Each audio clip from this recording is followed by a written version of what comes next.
Thank you, Louie and the band.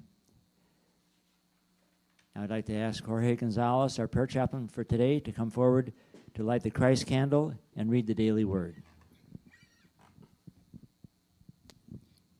Thank you. I light the Christ candle to remind us of the light within each of us. It is the power by which we live, move, and have our being.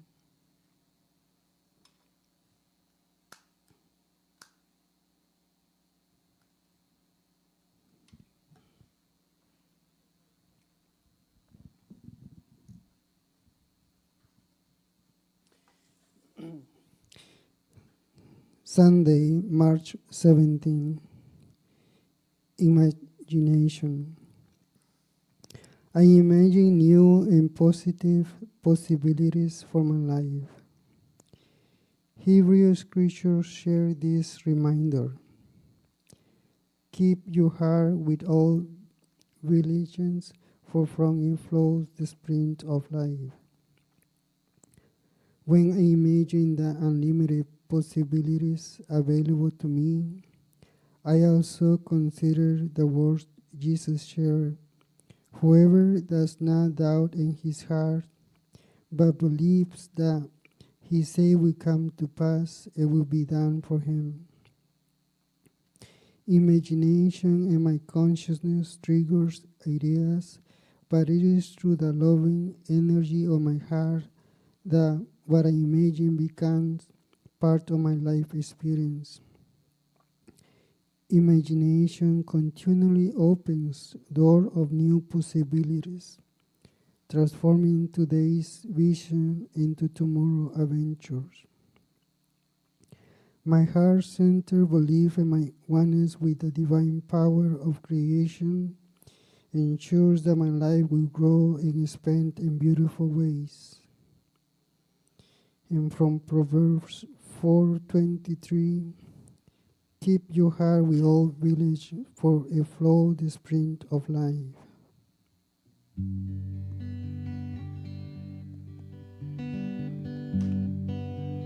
Our Father, who art in heaven, hallowed be thy name.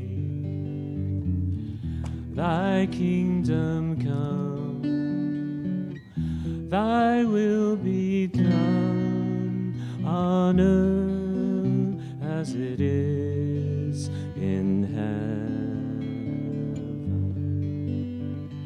Give us this day our daily bread, and forgive us our debt as we forgive our debtors, and lead us not in temptation, but deliver us from evil.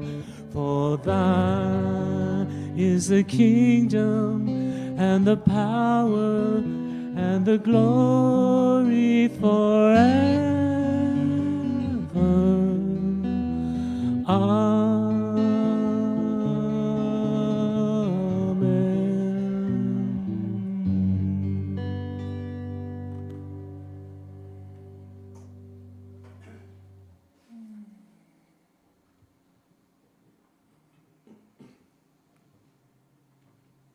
Imagination,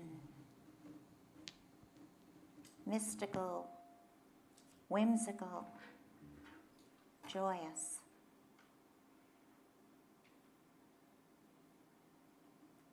What do these words mean?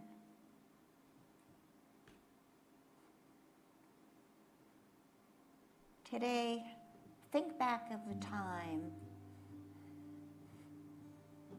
when you were young, full of curiosity, alive with life.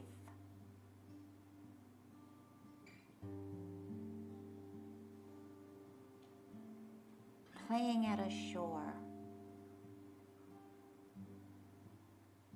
not a care in the world.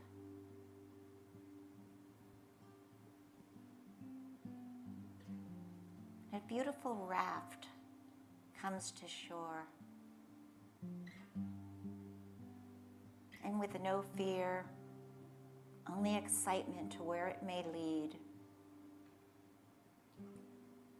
you climb on, and you allow beautiful, calm blue waters to float you out into imagination. You're floating, you're drifting, floating and drifting. The waters get bluer,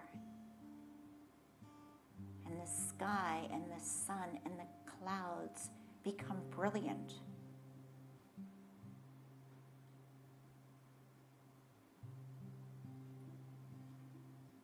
And as you approach the other side, it appears like a magical kingdom.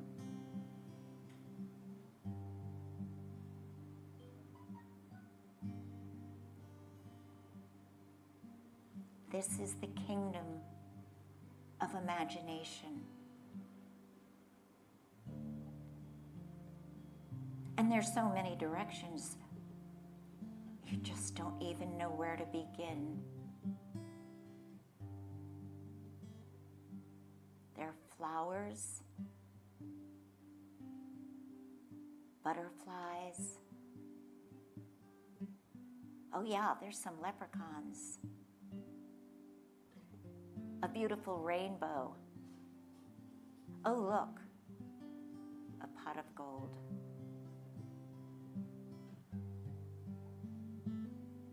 There are fairies dancing.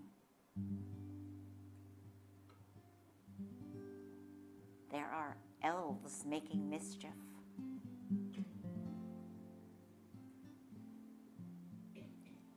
And the beauty of all of this is that you believe. In the far distance, you see angels' wings. There's unbelievable, beautiful music, lively, cheerful. And all is calling to you. Play, imagine, believe.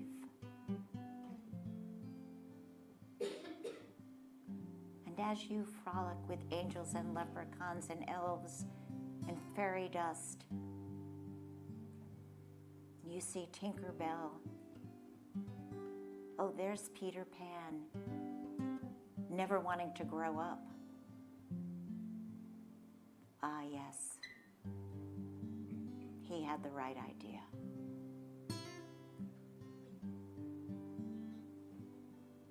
And as the day, from a long day of celebration, of joy, of playing, comes to an end, and the raft is calling, but it is saying to you, bring with you your childhood. Bring with you your dreams. Bring with you curiosity, imagination.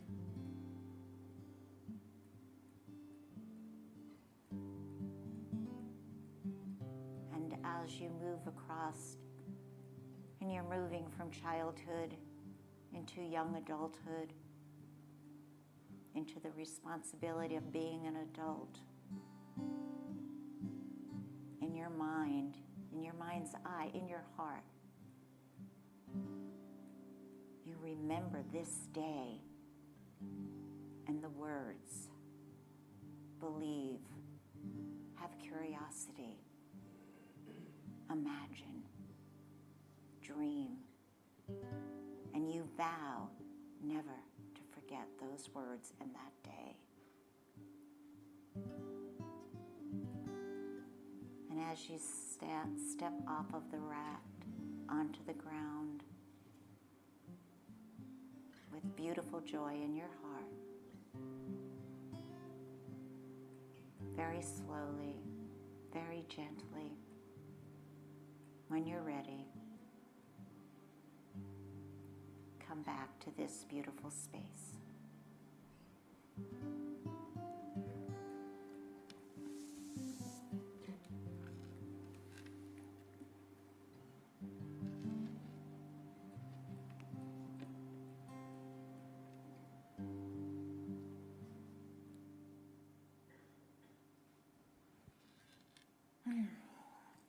I found this little poem, Leprechauns, Castles, Good Luck and Laughter, Lullabies, Dreams, and Love Ever After. Poems and songs with pipes and drums. 1,000 welcomes when anyone comes. It's 1,000 welcomes today. Don't ask me what I was thinking about when I picked the title of this Sunday talk, Elves, Fairies, Leprechauns, and Bees, and then I was stuck with it. And all week I'm going, what do I do with this? And so I believe that our spirit guides are little elves, and I believe those are the ones that make sure we never have a car accident and help us turn left when we think we're going to turn right. And I think that they're this little great people that live within our hearts and souls. So I said to them, help. What do I do with this? Come help me through this. And anyhow, so in the book, Song of Increase, which is an amazing book about a true story, if you believe, if you have imagination. And it's about where a beekeeper, after 5 years of being a beekeeper, she starts to intuit with the bees, and she and the bees can communicate. And and then there's a part, so it's like two stories going at the same time, because one is the beekeeper telling her story, and then the other one in the same chapter it says in our own words, and it's the bees speaking. So it's a fascinating book about nature. I mean, I just absolutely love it. But in it, I recently read from the bees that the bees say they commune with fairies and gnomes as well as in the flowers. And then in the book, Jacqueline Freeman, who is the author of this book, she says, the bees are collecting pollen, nectar, but they are doing so much more. The bees have shared with me their wondrous epic story of mineral migration, planetary ethers, light laying, fairies, gnomes, and memory made into physical matter. And I went, whoa, that is really amazing. And it's stated in this book that the bees are the exemplars of communication with all beings of creation as well as in their own kind. So the bees then, in their own words, say that they're the bearers of energy, the energy stamp of creation. Think about that. They also claim the world is so much larger than humans can imagine, and within the spiritual realm, it's far beyond the logic of anything we could understand. So if you're interested at all in a different look at nature, this is an amazing book to read called Song of Increase. But let's go back to the fairies, because I was at Susan Kelton's house yesterday, and in the backyard of where she lives, the lady that owns this house, now Susan's going like, oh, isn't less more, because there's things, and I'm going, oh my God, there's fairies, and there's fairy houses, and there's little gnomes, and there's all of these people, and I was so excited about it, and of course Susan's looking at me like, okay, because she didn't know what my talk was about, so I was really excited about this. So there are many tales of fairies and leprechauns, but do you really know what's what? I said, well, I didn't, so I started searching, and so here's the truth. There are no such thing as leprechauns in Ireland. So apologies to any would-be believers in magical crocks of gold. So the whole leprechaun thing, it is stated that it came from the Disney invention that came along with the likes of Baird Orish, accents in the films such as Darnaby O'Gill and The Little People. Do you remember that movie? Oh, I love that movie.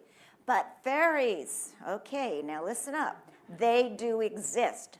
Oh yes, in Ireland, we do not mess with the fairies ever. Fairies are the true sunbeams. So they are known to live in very special places called fairy rings. And what they are, there's these mounds, and they're about like yay wide in this huge, huge, huge circle. And they're raised earth, circular mounds that you see all over Ireland. You're welcome to visit them, walk around them, make wishes by all means. But it's thought to be very bad luck to interfere with the mounds. So you don't drive through them. That's very bad, of course, according to the Irish. Certain trees, too, are revered, especially hawthorns, which country people will never chop down and remove. And do you know why? They're afraid of disturbing the fairies who often live underneath them. And they'll wreak havoc. It says they'll make your milk sour and cause crops to fail and your animals to sick and die. So do not cut that tree down. So don't say you weren't warned. So how are these fairies born then if they're alive? Well, it says when a new baby laughs for the first time, a new fairy is born.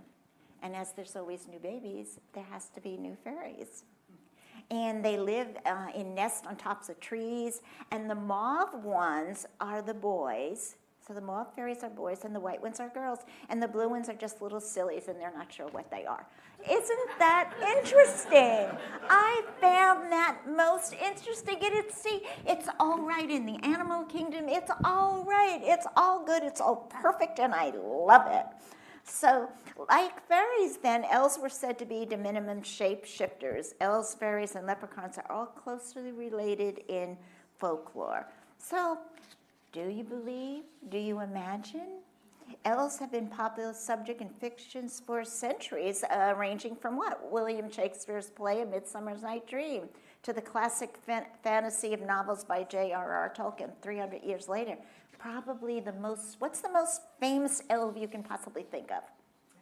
Santa Claus, absolutely. Those are the most famous elves. So, what's my point in all this? I'm getting to it, Tom. Give me a chance here. I always get to my point. I have to lead up to it.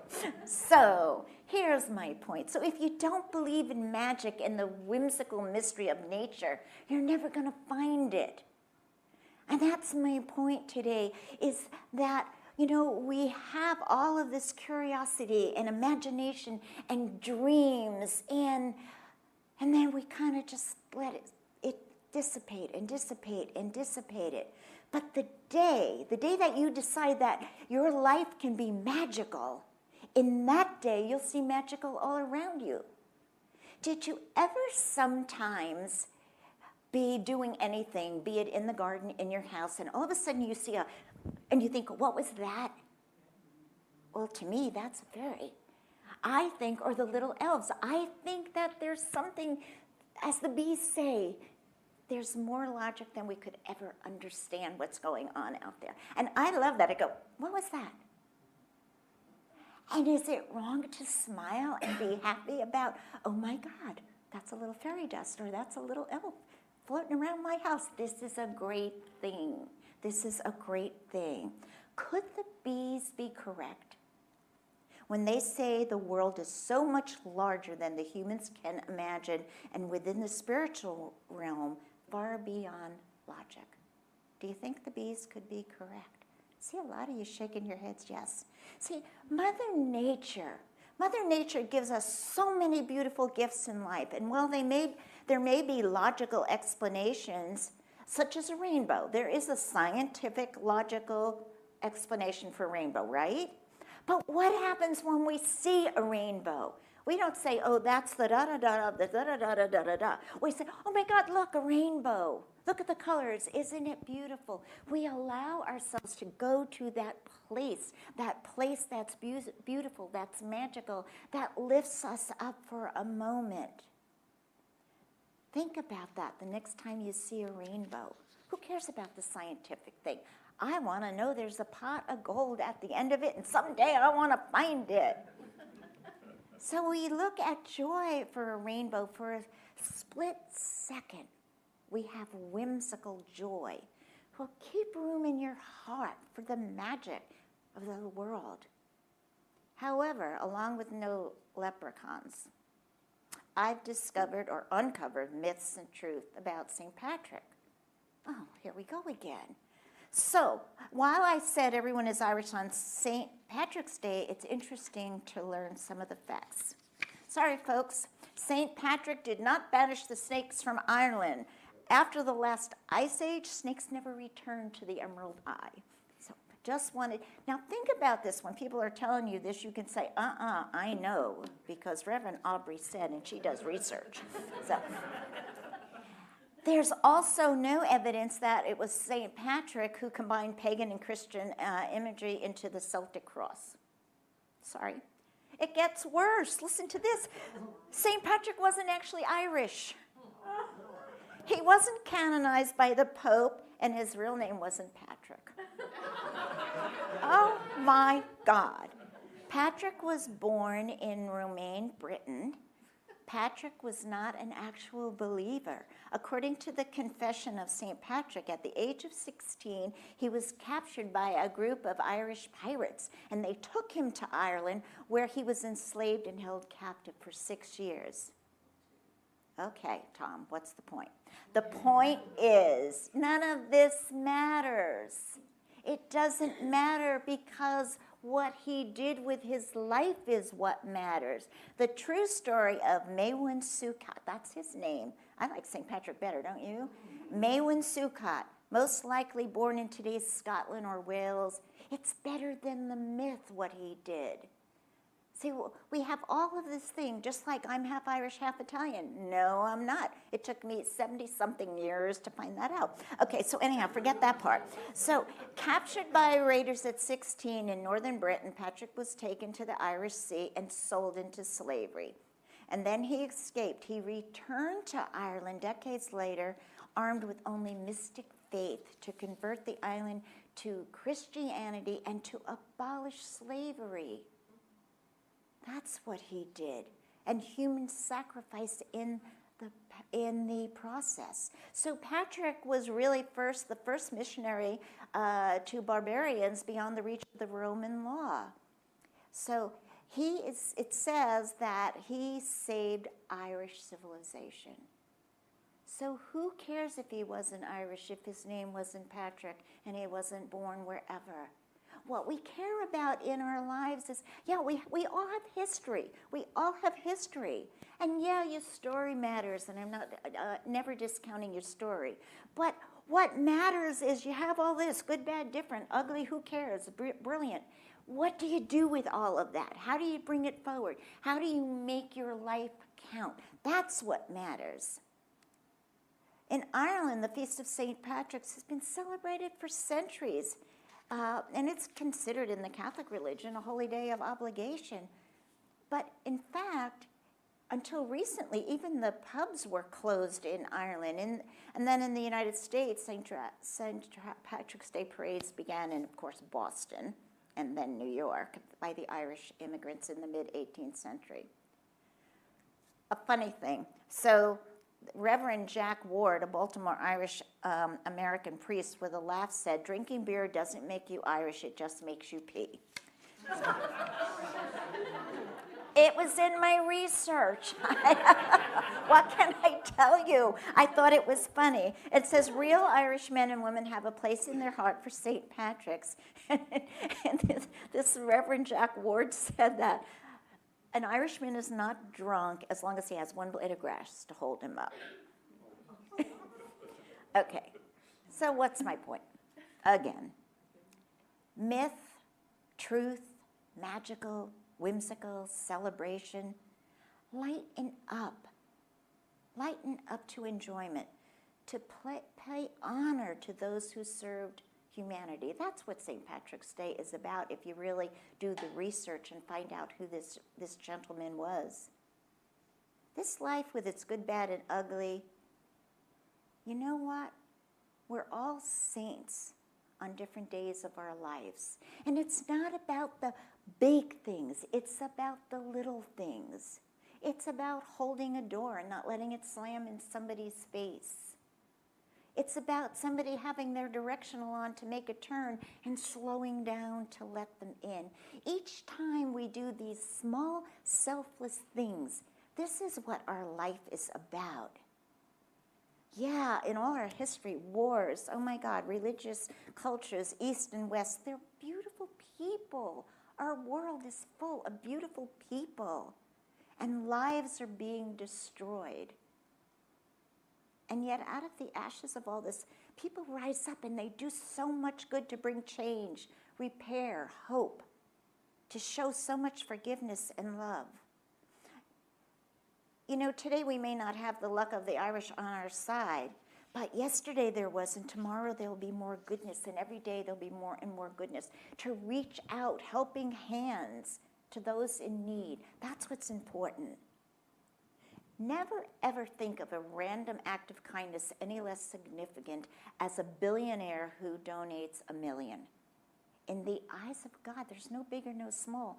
Any little thing that you can do to make another one's life better, a smile, a hug, run an errand, somebody who's sick, make a pot of chicken soup.